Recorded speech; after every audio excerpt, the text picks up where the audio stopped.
a sense of community when you're free. Rolling through the mountains, rolling through the valley, rolling through paradise with me. Hi, everyone. Welcome to the show. Well, my guest has two very different interests, which I think is fascinating. One of them is agriculture, sorry about that, and the other is music. Time to get to know a little bit about Nick Brusatore. Welcome to the show. Thank you. It's a pleasure to meet you, and I look forward to speaking on the agriculture side of things, as I have been at that for the longest. It's been 27 years. Since 1999, I started in vertical farming. Oh, wow. Okay, so explain vertical farming for those who don't know. Vertical farming is it's a lot of different aspects. It can be layers of a machine with layers of farming. It can be rooftop farming. Okay. It can be racking. There's all kinds of people. There's different types of stems that have the posts that have plants coming out of them that are several levels. There's all kinds of different ways that people are deciphering what it looks like, and how it works with hydroponic soil. Yeah, that's our stuff. That's we are very we're into strawberries. A lot of my research has been strawberries. Yes. I'm trying to get it so the light doesn't make it look bad. Anyway, sorry. Yeah, go ahead. Yes. No, but the water issues that the planet faces, and the water displacement, which is speeches that I'll give to universities and stuff that are starting to understand what I was saying 20 years ago. The water displacement is a big thing. Desertification, the air that surrounds the planet is warming up, which is creating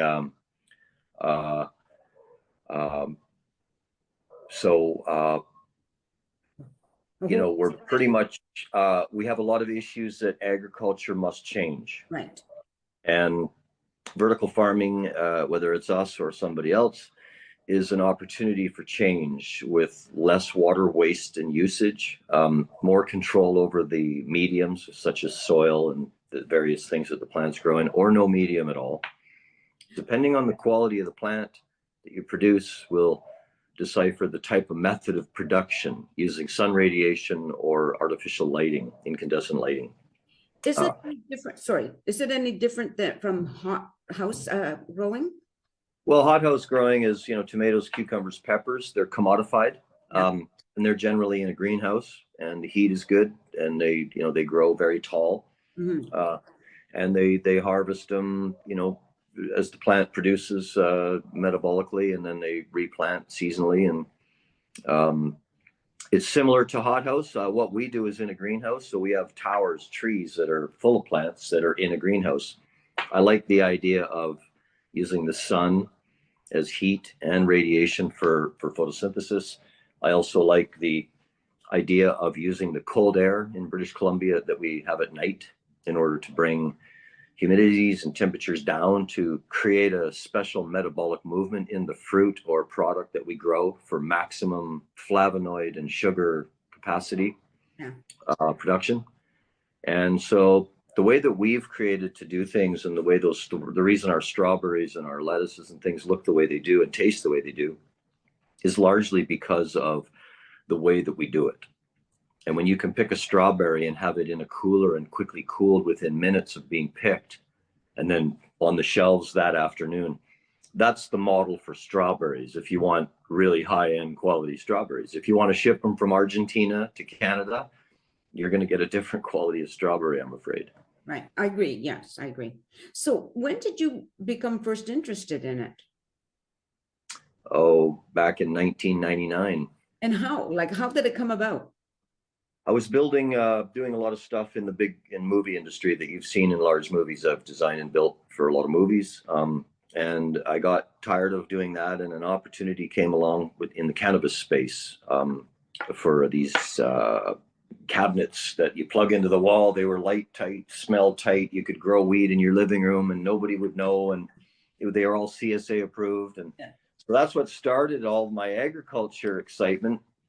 And I was tired of building things for the movie industry. Though it's good money, they just very demanding. There's no rest for the wicked in that industry when it's busy. So I just kind of really enjoyed the idea of building something and designing something that the world will definitely grow into as I started to understand more and more about the environment changes, the water displacement changes, a lot of the factors in physics that are taking place on our globe right now, whether it's a cycle or not, it's coming. And so you can call it whatever you want. Human beings, you label it any way you wish. I would prefer to be ready as opposed to all of a sudden it's like, oh my God, what are we going to do now? Because that time is getting closer right now. And people don't realize just how on the brink we are of not having a lot of things on the shelf. Now, when you and I off camera, well, this is in a messaging, I mentioned something, you had experienced something similar, but more in detail, where I'd been to China. One of my trips, my son was in China, and one of my trips, my daughter-in-law had taken me to one of these growing, I don't know what you call it, that vertical growing situations, which is like, and they had cucumbers, and I can't remember, big long things that were just beautiful. But you something like that, but again in more detail. What was that? Well, I was in China and had dinner in the State House in Beijing, surrounded by machine guns with a lot of the First Nation top chiefs across Canada and myself. And they went there on a delegation for doing looking at some of their resources on native lands to be able to work with the Chinese and create investment and work, as an indigenous type community relationship. That was very clear that the indigenous people here have a very closer indigenous relationship with the Chinese than they do here. I will tell you that. And the idea was to get China to help fund some of the resources that are on First Nation lands. So I went there with the vertical farming because I was working with the Squamish Nation at the time. This was many, many years ago. And they took me there and I went there, and it was, I ended up working and signing a letter of intent with the Chinese government, but it was an extremely eye-opening culture shock for me, understanding, and it actually altered my thinking in development and design for Canada, understanding where it's headed, the populous growth, the demand for everything. Wow.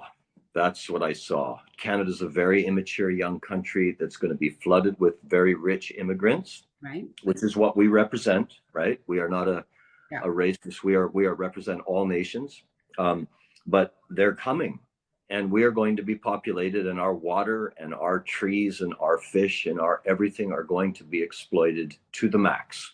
Now, the question is, some of the larger American firms are trying to come into Canada, have us grow their strawberries using our water. Part of my speeches are on water. So let's say a company comes in, let's use Driscoll Berry. They're not going to be happy. But they come in and they hire, and they supply you the plants. They control all the berries that you grow. You get paid your berries, they take them, and they go wherever they decide. Now, if Canada lights up and starts producing Driscoll berries across Canada, billions and billions of pounds of them, and they're shipping them to China and shipping them to areas, that's all, that's our water. And that's what California is running into now, shipping billions of pounds of lettuce out of there every day. That's 95% water. And that's what I'm trying to say. That takes 100 years to get into the reservoirs, and you're pumping it out of there to feed the world, and you're shipping it. That fresh, distilled, filtered, amazing water is gone, and it's in China, or it's in India, or it's in Hawaii, or wherever it is. It takes 100 years to get to that place that they're pulling it out of. The almond trees are sucking it dry. And that's what I'm trying to say, is that if we allow the big American firms to come here and farm here and utilize our cheap water, their water's 10 times the value in the last 2 years. It's gone up in 10 times the amount. So They want to come here, farm here, use their products, their designs, their genetics, their laws and everything. Yes. And they want to farm, get our farmers to here. They'll pay us what they're going to pay. And then that product's gone out of Canada. And now they're tapping into our water. And I'm going to impose a water tax for companies that are going to, I want it to tie to the carbon credits for Canada to protect our water from any perishable water items that ship out of the country. We must bring in from another country seasonally the same amount of water distribution products coming back to Canada. We need it back here. I don't care if it shows up in blueberries or kale or whatever they're producing somewhere else. Yeah. I want that water transformation back here by way of food production in some way, form. And that's what I'm seeing. Yeah. The water displacement is going to become an issue. You might as well ship 1 billion pounds of tankered water. And oh yeah, here's for the lettuce. That's the reality. Water is being solely hardly undervalued in agriculture, but the true value of that beautiful gold is coming. Yeah. And that's where the agriculture, the rubber meets the road. And that's when you're going to really start to see food increase prices. Labor shortages are happening. Nobody wants to pick strawberries for $5, but the days of using kids and families to come and pick berries for $5 a pound or 10 cents a pound are gone. Yeah. Nobody wants to get out of bed, pick. Why would they do that when they could be a YouTube star? We have different society. We have different mentality. People are absorbed by their phones. They're stimulated by fake endorphin and dopamine rushes from social media.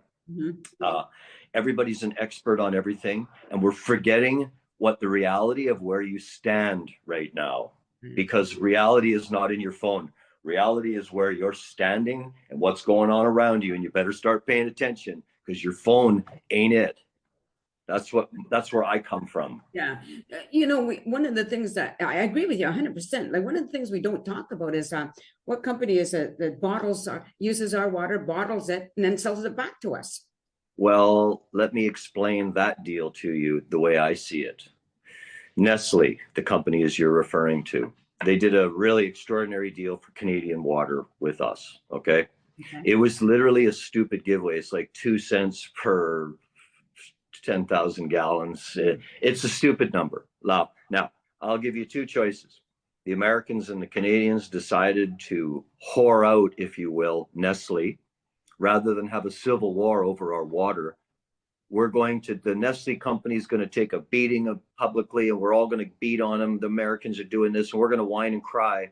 But it's either that or they're coming in to take the water so they can buy it for really cheap and we can share it with the Americans, or they're going to take it. Right. And if you think somebody like Trump gets into power or DeSantis in the US decides they want our water, they're going to push. And they can and they will, and that's the end of it. Right.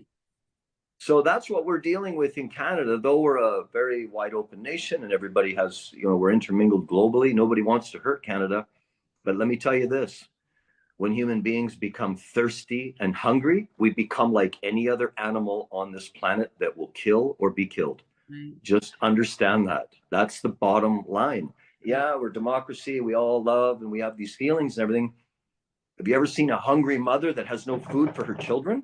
Yeah. Oh, that's like a mother bear that's ready to wipe anything out. And that's kind of we're running into a wall here. Yes. People are burying themselves in a phony society that's built on social media. It's dividing us. People are talking about vaccine shots. They're talking about government. Their opinions are, and it's creating an absolute division of people, despite the color. It's not about color anymore. It's what you believe in politics now. It's not even religion anymore. I think sometimes what government does is throw in issues so you're not focusing on the really important things. That's right. And climate change is something we need to protect our forests. We need to protect our waters, though we need to share it. We need to conserve it. We need to understand how to repair it. We should be focusing on that stuff for agriculture, just for ag tech. I mean, everything else is going to be what it is. I mean, you can look at any sector. It's, you know, largely driven. There's always water involved. And look what's happening in the last couple of years, you know, with having droughts in areas that never had droughts before, right? It's called evaporation. My theory is that the 500 miles from the surface of the planet to the outer atmosphere, that's an air volume that surrounds the planet. Okay. 500 miles. So the deepest part of the ocean registered is 7 kilometers deep. So you got a very thin silhouette of water sprinkled over the surface of this globe, and you got a 500-mile air base that, as it heats up 1 degree, that water is evaporating off the surface. It's going to rain. It's going to rain 10 miles up. Is what's going to happen as we warm up the air around it. It's simple physics. And we're taking the radiator system out of the ground. Oil. You can't run a car for 2 blocks with no oil in it. It'll dry up and seize. We've taken the radiator system out of the planet. The center of the planet is as hot as the sun, trying to push, and that's what creates this equilibrium.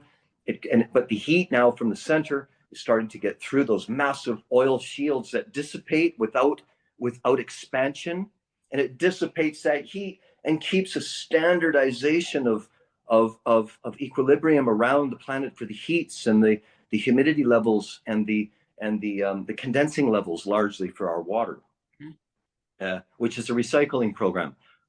And I'm telling you right now, stop taking the oil out of the ground, and we'll stop heating up.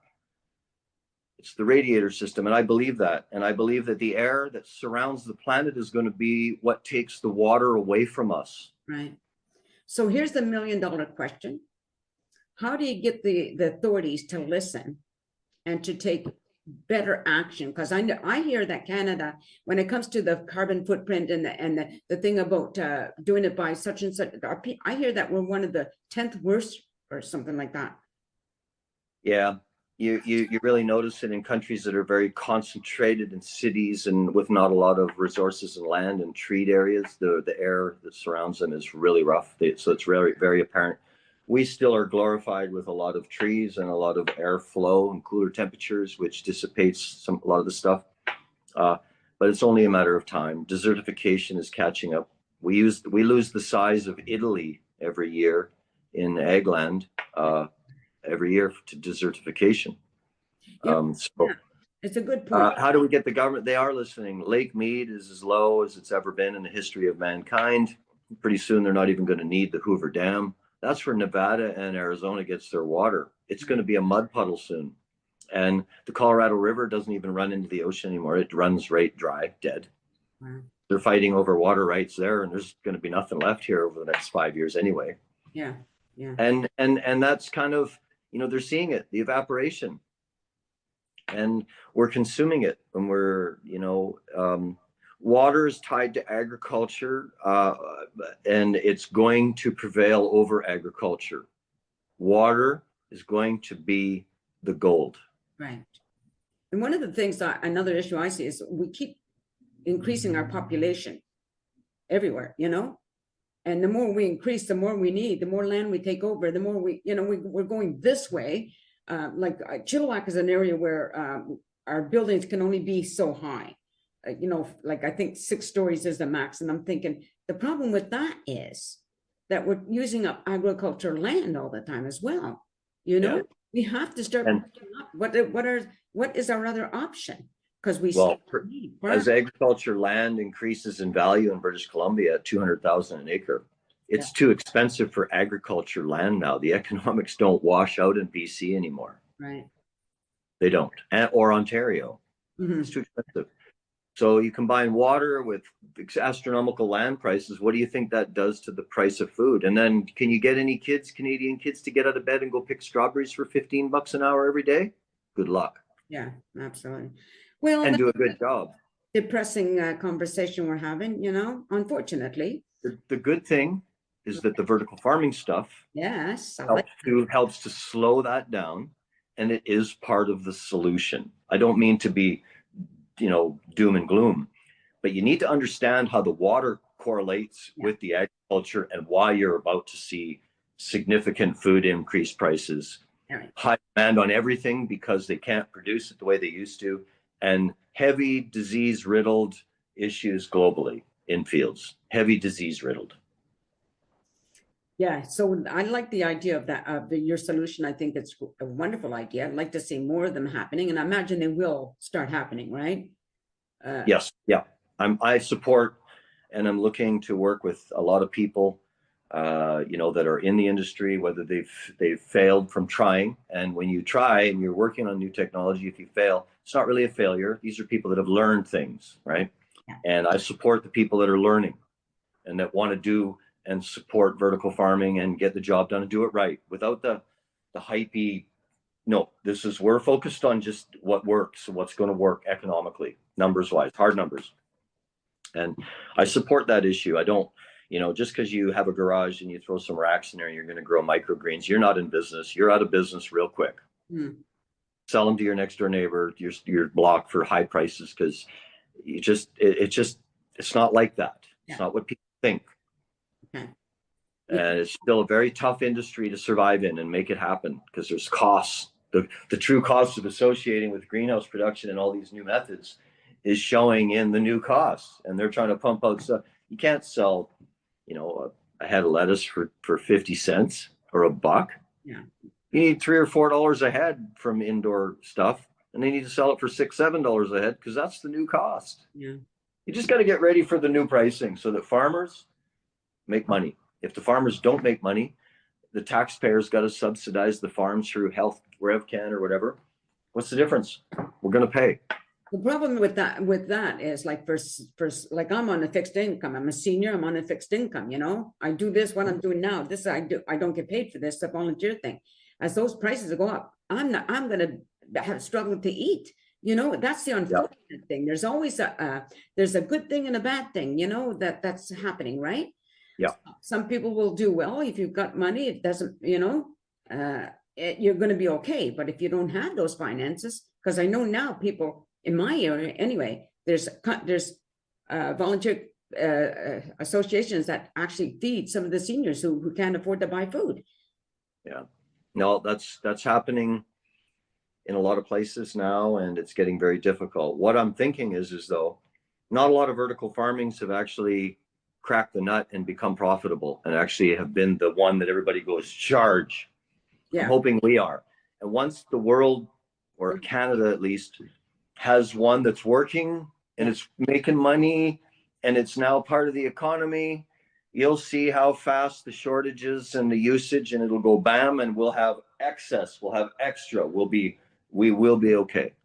Sounds it's good. Finding that there's technologies that are worth progressing and going after and funding properly. That's it. We're focused on. There's no point in pretending that it's working. It might look great. It's all wonderful. It's got to work. It's got to make money, and it's got to make sense economically, and it's got to pay the bills.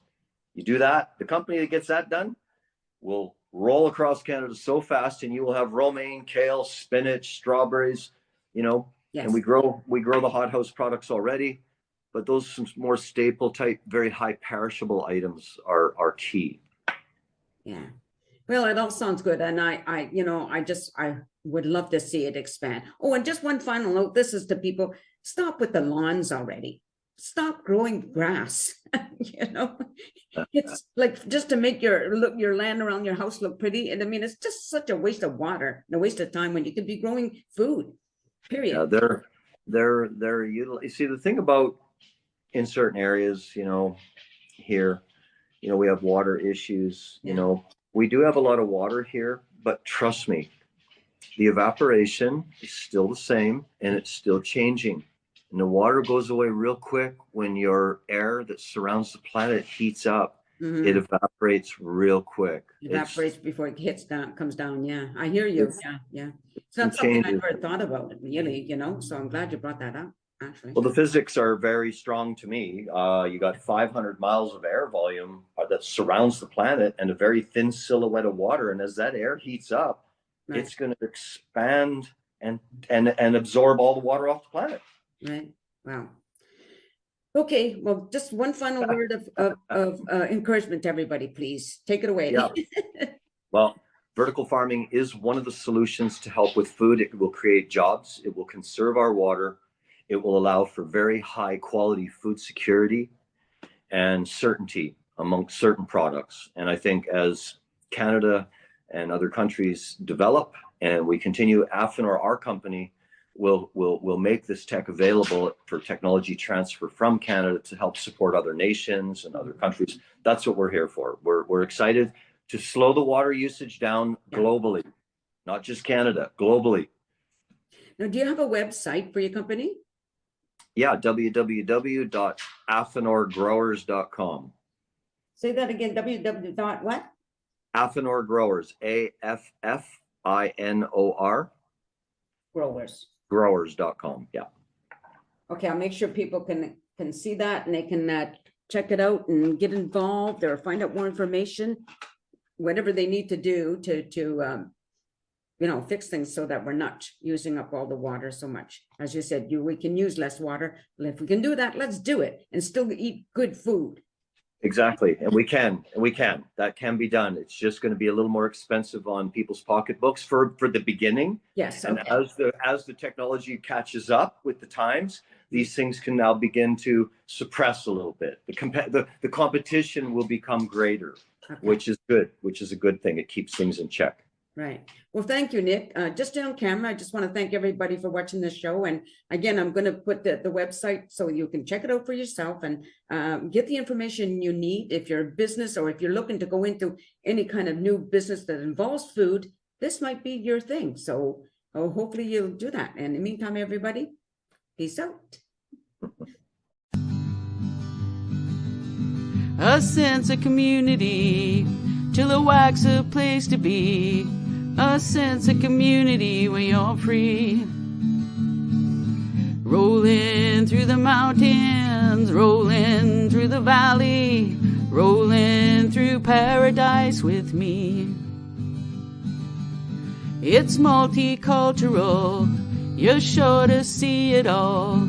Chilliwack's the place to be, you'll see.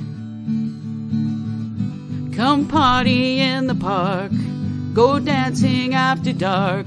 Chilliwack's a place to be, you'll see.